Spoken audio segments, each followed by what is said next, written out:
The following is an excerpt from a 16th century book titled Notes upon Russia, written by Sigismund von Herberstein.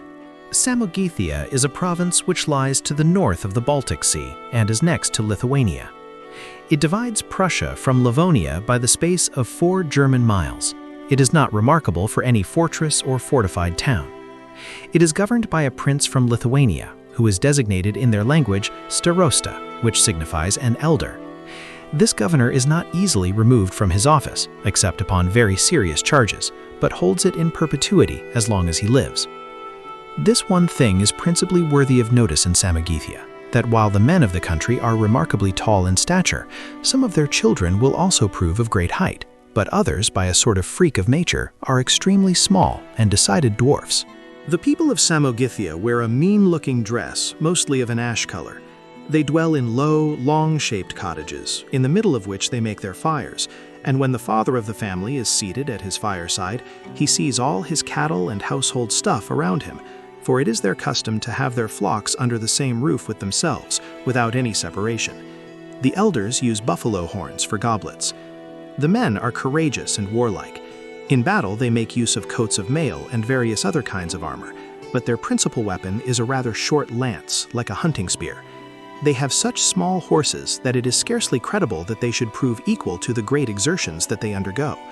Abroad, they are used in battle, and at home in agriculture.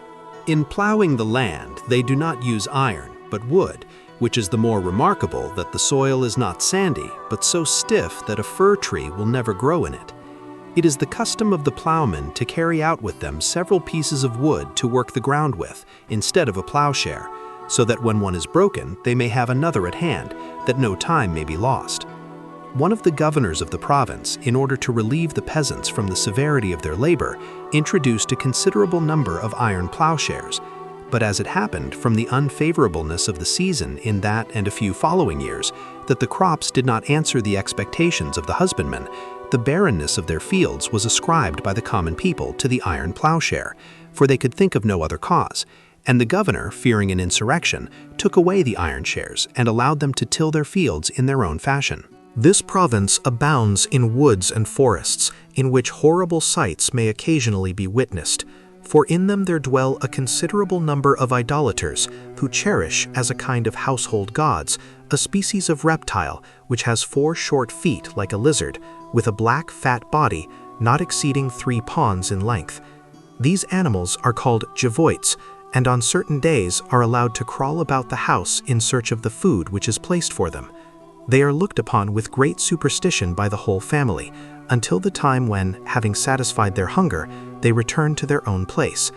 But if any accident should occur to them, they believe that their household god, the reptile, has been ill-received and ill-fed. On my return from my first journey to Moscow, I came to Troki, and was informed by the landlord of the house at which I happened to put up, that he had in that same year purchased some beehives of one of these reptile worshippers, and had by his reasoning won him over to the true faith of Christ, and persuaded him to kill the reptile which he worshipped. But some time after, when he returned to look at his bees, he found the man with his face deformed, and with his mouth drawn in a hideous manner up to his ears. On inquiring the cause of so fearful a disaster, he replied that he was punished with this calamity by way of expiation and penance for having laid guilty hands upon the reptile his god, and that he should have to suffer many more grievous penalties unless he returned to his former mode of worship.